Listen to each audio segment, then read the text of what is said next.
Yeah, my name is Rotem, and there are two main purposes for today's talk. One is I want to present a bunch of data that I have about microdosing, and the other one, I want to talk a little bit about how we do science and why it's really important to do science properly. So the way this talk is put together is that I'm going to suggest a working definition, the one we have in my group when we talk about microdosing, what do we mean, and then a little bit about psychedelic science and science in general. And then I'm going to jump right into showing you some results from a survey that we ran a couple of years ago. And then after that, I'll tell you what our future directions are as a research group. And if we have time, I will present fresh new data from the Global Drug Survey about microdosing as well, and that has like a huge sample size, so I'm pretty excited. Like this is the first time I've shown it to anyone, so if we can make it, that'd be great. Let's see. Cool, so working definition. Jim Fadiman's definition, and I think that is a pretty popular definition for what microdosing is taking a sub-perceptual amount of a hallucinogenic drug. But I think that it's kind of difficult to assess what is exactly sub-perceptual, and I mean, if you've taken something, you've perceived that you've taken it. So I don't love this definition. I think there's a lot of variability between individuals. So when we put together our first survey, we decided to kind of go with a more, I don't know if rigorous is the word, but a more specific quantitative definition for what microdosing is. So we decided to go with about 10% of what is considered a recreational dose. We were particularly interested in LSD and psilocybin. There were a lot of responses to our survey that mentioned other substances, but these were the two main ones, both in terms of our interest and in terms of responses. So when we talk about a microdose of LSD, we're talking about 10 or 20 micrograms, or about 10% of a hit. And for psilocybin, we're talking about between 0.2 and 0.3 grams of dried mushrooms, or about 2 to 3 milligrams of pure psilocybin. I don't want to talk too much about how microdosing has become really trendy and everyone loves talking about it and it's all over the media because you're here and you know it. So I do want to mention a couple of anecdotes. These are from our survey because we had, at the very end, we asked people to say if there's anything they want to say about microdosing that we didn't ask during the survey. And so just a few anecdotes. One person said, when I microdose, I seem to be able to understand things the first time I read them much more often. Another person said, I started my microdosing experiment with psilocybin mushrooms and therein got relief from depression and alcoholism. Another person said that it reduced their migraines about 80%. This is great. This looks really promising, but these are also just anecdotes, right? And people tell stories, they have whatever their subjective experience, but our aim was to codify people's experiences and study them in a scientific way. When we started the survey, there was zero research about microdosing, which is why we started. Since then, there have been a few publications about microdosing. Looks really promising. But again, because I only have so much time, I'm not going to really talk about other people's research. But if you're interested, please come see me after. I'm happy to recommend some readings. There's some really good research. So when we talk about doing science, studying this phenomenon scientifically, I want to talk for a minute about how to do good science. I'm sorry if this is boring, but bear with me. It's totally important and worth it. The way we're supposed to do science is we're supposed to generate a hypothesis. Like we're supposed to say, I wonder if microdosing helps with mood. So that's a hypothesis. Microdosing helps with mood. And then we design a study to see if microdosing helps with mood. And then we collect the data, we analyze the data, we see what's there, and then we have results that we interpret, we write a paper, we publish it, and then we keep going. Like from that data, we have new hypotheses. So for example, if we find that microdosing is good for mood, then we can ask, well, does it work better for depressed people or for not depressed people? So that's how we kind of hone in on phenomena and how to study it. The problem is, this has become kind of rare. There's a way to fail at every step in the circle, and this has become quite rife. People do this all the time. So what people do is they basically ask, like they think something is cool and interesting, And then they ask a bunch of questions about that thing. They conduct a study that they don't really know what they're going to find, and then, which is fine. It's fine to do exploratory research. But I think the problem is that what people do is they want a certain result, for example. And then they may tweak the data, doing something called p-hacking to make it fit what they want. Or another thing that's really common is people only talk about the results that make sense to them, that are convenient to them, and they don't mention the stuff that didn't make sense, which is called harking. It's hypothesizing after results are known. I am very concerned about this in general. It has led to something called the replication crisis in psychology, where a lot of classic studies, we thought we knew stuff, they're not replicating, which means that what we thought we knew is probably actually not true. I really worry that the same thing is going to happen in the study of psychedelics because it's really trendy and because we really want to show results, because I'm assuming that a lot of people in this room have had personal experiences that have shown them that psychedelics really could work for them. But I really think that it's important, excuse me, I think it's important that we do the science right. And so the Center for Psychedelic Studies in Toronto is really committed to this. There are relatively easy ways to do it. If this is something that's interesting to you, please come see me after the talk. I would love to talk more about it and explain how we can do this right. So I want to show you and explain a little bit about what we did, how we did good science. We're strong believers in open science. Open science means, I guess, mostly these three things, but not just. So we pre-registered our experiment. That means that we went online and we told a website exactly what we're going to do. All of our hypotheses, all of our plans, everything we think that could come out of it, and all of the statistical analysis. All of it was online, and it's now publicly available. You can see it. Open materials means that we share all of how we asked our questions to the, everything. Our survey is online, publicly available. You can see it. If you want, you can run our study again and see if you get the same result. And finally, open data. If you go on, I'm going to show a link at the end of the talk. If you go to the Open Science Framework, to our area, you can see all of the data. You can see a bunch of Excel sheets. You can try for yourself and see what does the data show. You can run your own analyses. You can go nuts with it. You can make sure that what we did is for real and legit and we didn't just make stuff up. And so I think that this is a great way to make science better. In terms of our recruitment, for our first survey, we used social media. So we used Facebook and a bunch of subreddits, and we used Twitter. And we recruited almost 1,000 participants. Or rather, we recruited almost 1,400, but we had varying amounts of responses to different questions. So overall, we recruited almost 1,400 participants. This is the breakdown of the demographics, mostly white, mostly male, mostly heterosexual, which I think is pretty reflective of the people who go on Reddit. Or at least that's, you laugh, but I looked into it, and there's statistics for that. So yeah, well, this probably does not reflect the entire human population and how they would respond to microdosing. At least we can infer from this to Reddit. In terms of asking about whether or not people microdose, we didn't just ask, do you or don't you microdose? We asked, so there are 4 options.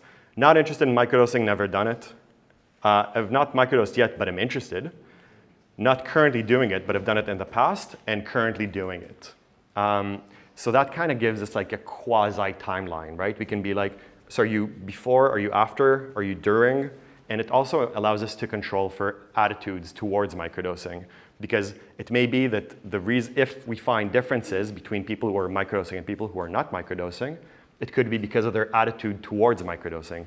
Maybe like people who have not microdosed yet but are interested in microdosing have actually the same stuff as people who are currently microdosing, and it's just because maybe they're more open-minded, or maybe they have like a good feeling about drugs. So this is how we try to control for that. In terms of the substances people used, overall, the most popular substance to microdose was LSD, followed by magic mushrooms. Out of the other 34% of the other was other lysergamides, so like 1P LSD. And there was a bunch of people doing psilocybin, which is related to psilocybin. So these were the two most popular substances. And then in terms of how often people microdose, there was a big bump at microdosing 1 day on, 2 days off. And I think that this is because of the Fadiman protocol, right? Jim Fadiman recommends you microdose 1 day, and then you take a break for a couple of days, and you microdose again. But there's also another bump here, people who microdose once a week. And I think that my interpretation of this data is that some people microdose often, like regularly, like medicinally, whereas some people just do it once in a while. I don't think that the once a week is actually once a week. I think it's more like once in a while when people need a little boost to their creativity or mood, or they want to go to a party and have a little bit more fun. So I think this was interesting to see kind of the difference in how often people microdose. I'm going to jump into qualitative findings. So we asked people to describe what the three main benefits and 3 main challenges they had with microdosing. I think I have time to explain how we did it. We used grounded theory method. So people come together, they give us reports, we look for patterns in the reports, and then we create a low-level, a bunch of low-level codes, and they have a superordinate code, and then that all goes into a category. So for example, and then we can show it in a graphic way. So this is one example. So people reported, say, engagement or stimulation or wakefulness. And then all of this side became improved energy. All of this side became improved focus and attention. And then overall, the superordinate category is improved focus and energy. There are a bunch of these. This was a lot of work. People had a lot of responses. And so, yeah, let me show you. This is what we got. So these are the benefits that people reported from microdosing. By far, the most commonly reported one is improved mood. Almost a third of responses were about how their mood was better now. The second most common one was improved focus. And then the third most common one, creativity. Creativity was pretty easy to code for because a lot of people just said creativity, which was really easy, yeah. And so, again, it's important to discuss, I think. We need to be even-handed. We need to be scientific about it. And so we didn't just want to hear about why microdosing is great. We wanted to also hear about why it's not so great. And so that it's actually pretty great because you can see that, again, almost a third of people, the worst thing about microdosing is that it's illegal. It's not a property of the substance, right? That's like a public policy issue.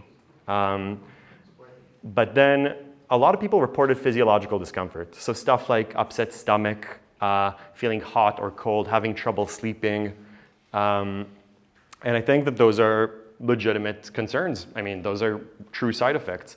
I do think that if you compare those to the side effects that we get from like drugs we can get in the pharmacy off the shelf, I think these are pretty negligible. But still, I think that we should remember that microdosing probably has side effects and we should study them. The third most common challenge or drawback was other. It's kind of like stuff like, I hate that I have to remember to microdose. I didn't get what I wanted out of microdosing. Stuff like that. So I think that the main takeaway from the drawbacks is that physiological discomfort is a thing. Another important, I don't know if, I'm sure some of you have caught onto this, there are a lot of parallels. Like you have reduced anxiety, but you also have, where's anxiety there? Anyway, you see it. There's anxiety. Oh, yeah, there you go. Increased anxiety. There are a lot of parallels. Impaired energy versus improved energy. That's weird. What are these substances doing? Like, how can they do both? I don't know. I can tell you what my speculation is. I think that it has either to do with individual differences in how people metabolize these substances, may have to do with set and setting. Like, if you microdose and you go to work at a cubicle for 8 hours, it may suck. If you go and you do art or you can go for a walk, then not so. And then finally, it could be just placebo because it may not do anything because there's very little research on it. Okay, I'm going to pick up the pace and talk to you about our quantitative findings. They're all, or sorry, after we asked this qualitative question, we asked, have there been any changes in behavior? And so people reported that they use less substances in general, their eating behavior is better, they exercise more, they meditate more. Check out the mood. Mood, like almost, something like 80% of participants said mood is better.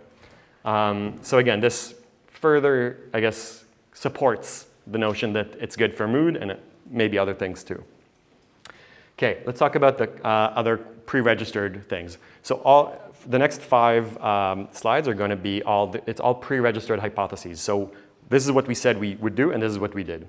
We thought that people who microdose will be lower on negative emotionality. Negative emotionality is a personality trait that's supposed to be pretty stable, and so it's not supposed to really change. And what we found is that microdosers, so on the left side is microdoser, on the right side is non-microdoser. We found that microdosers were indeed significantly lower on negative emotionality. We also wanted to look at open-mindedness, which is another personality trait, again, supposed to be pretty stable. There are findings from McLean et al. 2011 that showed that following the administration of 1 large dose of psilocybin, people became significantly more open-minded. So we wanted to see if the same goes for microdosing. And indeed, microdosers are higher on open-mindedness. And then there's dysfunctional attitudes. Dysfunctional attitudes are like a proxy for how likely you are to be depressed. Stuff like, if I fail partly, it's as bad as failing completely. If you think that, don't think that. It's not true. And so we thought microdosers would be lower on those kinds of attitudes. Microdosers were lower on those attitudes. We also thought microdosers would be higher on wisdom. Wisdom is kind of a tricky thing to quantify or even conceptualize. You only know if something was wise after the fact. But there's a well-validated scale. We used all validated scales because we know that this is kind of like a fringe topic. And so yeah, and we found that microdosers are also higher on wisdom. And finally, we thought that microdosers would be higher on creativity. Up until when we ran this survey, there was no research on it. And so for the other 4 variables that we measured, they were all self-report. For creativity, we actually gave people a creativity task. I will not tell you what it was because I'm running out of time, but it was cool. I can tell you more about it later. And so microdosers were also higher on creativity. Yeah, so to summarize, microdosers were lower on negative emotionality, higher on open-mindedness, higher on wisdom, lower on dysfunctional attitudes, and higher on creativity.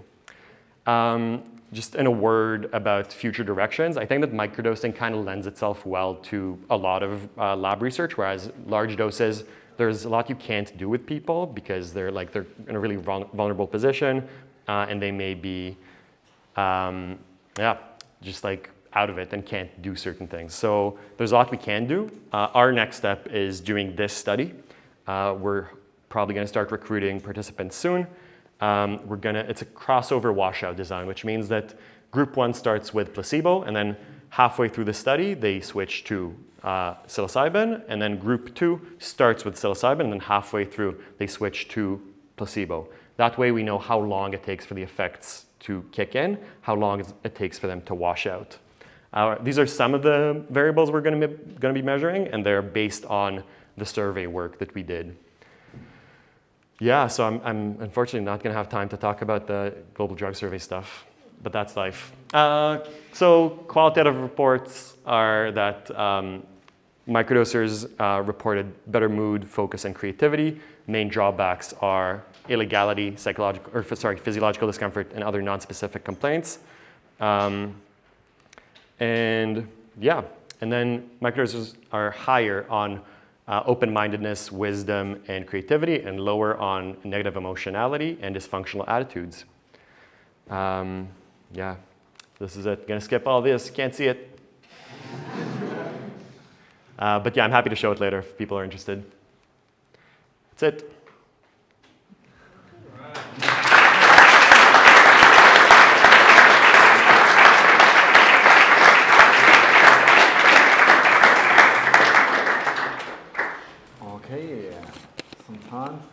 questions, please?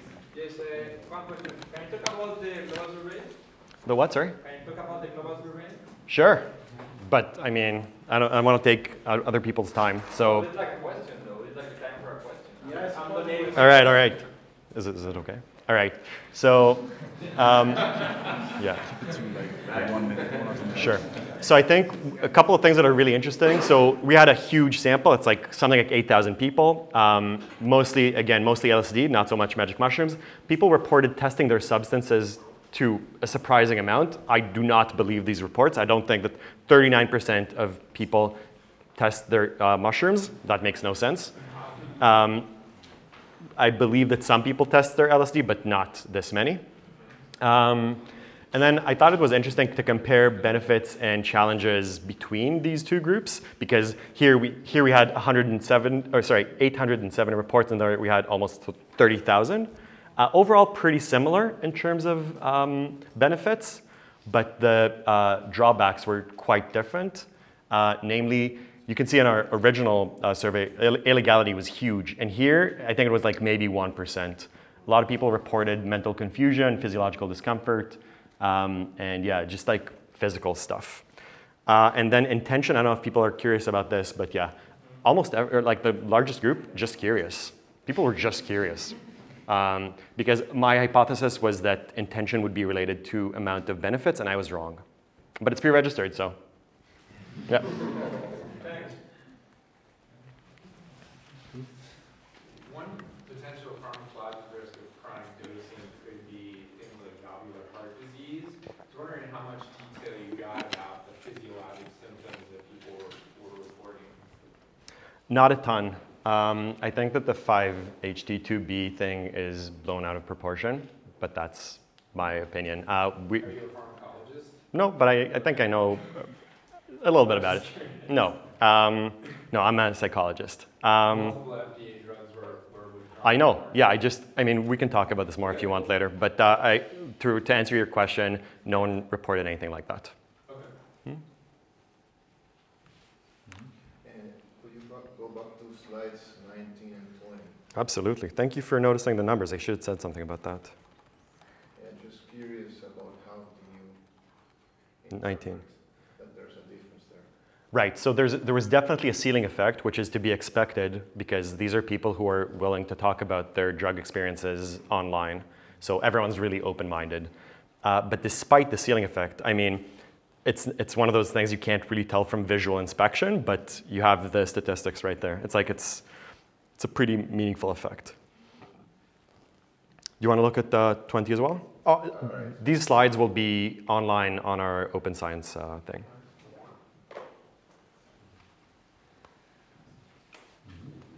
Is there a specific proportion that you say is microdosing, for instance, 1/10 of the hallucinogenic dose? Yeah, that was like the second slide, like 10%. 10%. Yeah.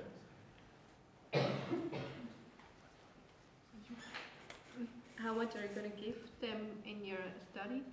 Sorry? And how much of psilocybin are you going to give them? We're going to give 3 milligrams. 3 milligrams. And when are you going to assess your outcome? Consistently, like every week, and then Every week. and then during the week too. Yeah. You pointed to a study where you administer first psilocybin and then a placebo, or the other way around.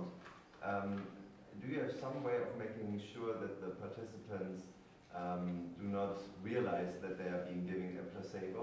Yeah. Do you control for that somehow? For sure. Yeah. So it's going to be either triple or quadruple blind. But that's just what you're asking about is a double blind. So like all the pills look the same, and they're just like in marked. They have numbers, and so the experimenter doesn't know what's in there, and the participant doesn't know what's in there. But the participant might realize, like, well, I don't feel an effect. This might be a placebo. Could that change the course of the effect? That's exactly what we're trying to do. We want them to not know if it's a placebo or not. Yeah. So yeah, we want to see if it works irrespective of participant expectations. Yeah, thank you. So did you know whether the participants of that study actually did use your 10% rule, or? So if it was more than 25%, 6%, we excluded them from the analysis. Talking about interpretation of this data, I mean, do you have any hypotheses how to interpret? I mean, it's not the same subjects, right? So you had the non-microdosers. Maybe they were different in all those aspects because they hesitated to really do microdosing. You know what I mean? Yeah, I think. Is it possible? Yeah, I think that's a valid concern. I think this is why. To be an effect of microdosing. Right. So this data is meant to be like preliminary. We're trying to create a taxonomy of what microdosers are reporting. I should have said this. Like, this is all correlational. We don't know anything. We need to do a lab study.